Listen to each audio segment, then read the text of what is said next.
Welcome back to IO. I'm your bacon overlord, Johnny Rogers, and if you happen to be new here, we take the most interesting news stories on the internet and then make them more entertaining. So to never miss another story, click that subscribe button. Plus, you can follow us on Instagram, Twitter, Facebook, we got them all. Also, make sure you stay all the way to the end because that's where I handpick some of your comments and read them out. This story has to be every parent's nightmare, and the fact that it took 55 years to find out is all the more frightening. On April 26th of 1964, at a Chicago hospital, a woman who was posing as a maternity ward nurse stole a newborn child right from his mother's arms. The case resulted in the local police as well as the FBI getting involved and made national headlines as a result. 2 years following the incident, the police that were investigating the case believed that they had solved it. An abandoned child was discovered that appeared to be similar to the boy that was abducted. So the police returned this boy to the parents, fully believing that it was their son.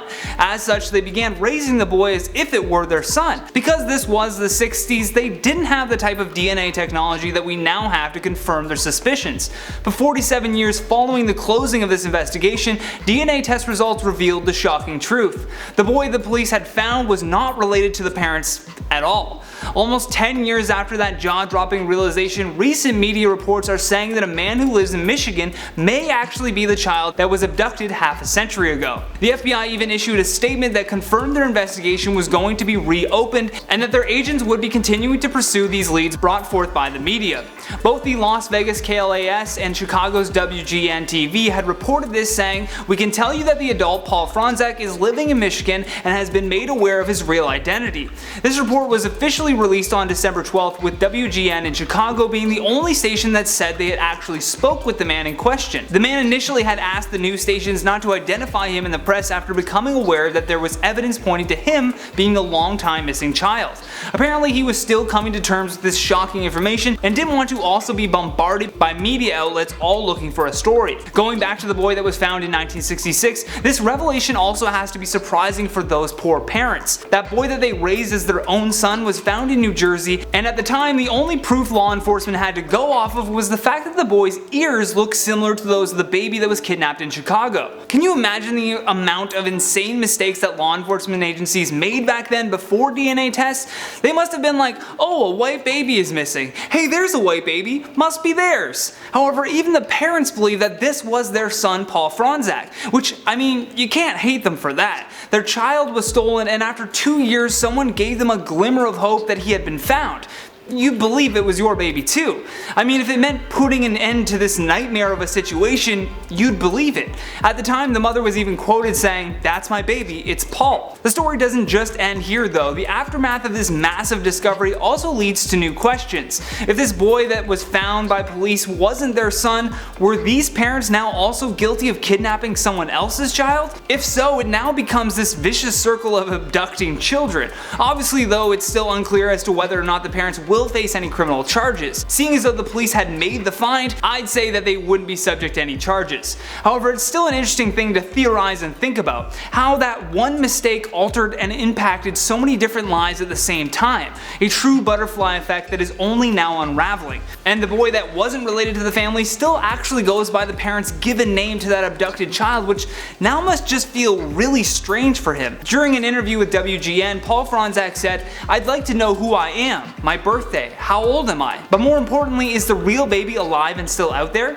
I mean, talk about having an identity crisis. The mother also said during an interview with the Chicago Sun that she had already gone through this once and certainly did not want to go through it again.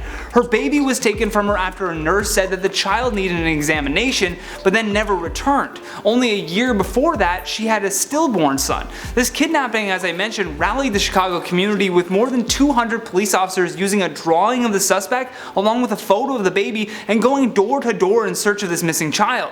Even the Postmaster General enlisted the help of 175,000 mail carriers nationwide to be on the lookout. The mother was even so distraught that she had to be sedated. So now to be told that this boy still wasn't her real son must just be so traumatic for her to go through. Hopefully as time goes on we will have more updates and developments on this story, but until that time let's check out some of your comments from the video titled "Influencer Says She's Too Beautiful to Work." I realize the contrast. And Jared's here to help me read out some of the comments for you guys. Study Buddy says, "Spoiler alert, she's not." What do you think, Jared? She's not bad. Is she too beautiful to work? I don't know about that. I don't think anyone's too beautiful to work. Like, look at us. Yeah, We're working. I mean, we're working. We're too beautiful for anything. Debbie Doll says there's a thin line between self-love and narcissism. Debbie spitting facts. She didn't hold back there, yeah. Real talk, Debbie. But where is the, like, everyone's Where's the like, line? yeah, everyone's like, it's important to be confident but not arrogant, and it's like, Can we get a chart, Debbie? like, where's that threshold? Yeah. Emily M says she's not as pretty as she thinks she is. Just stating, not hating. Emily with the rhymes, bars. I don't know why, I immediately thought of like, I don't even know, just a good rhyme, but no. It's a good rhyme, Emily. Yeah, it's a solid rhyme.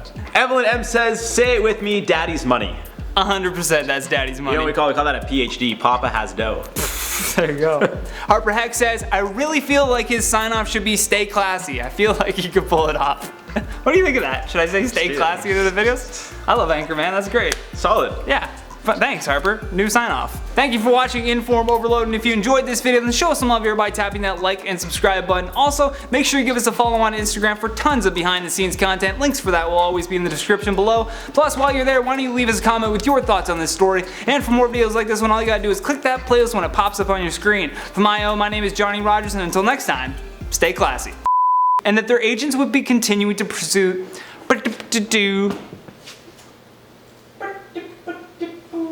God for editors. Thank God for editors.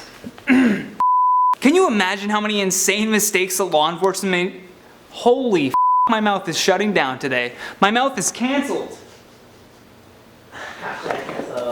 Mouth canceled. Stay classy. Alright, you can go. Gonna find my baby, gonna... Just hope they get the joke. Yeah.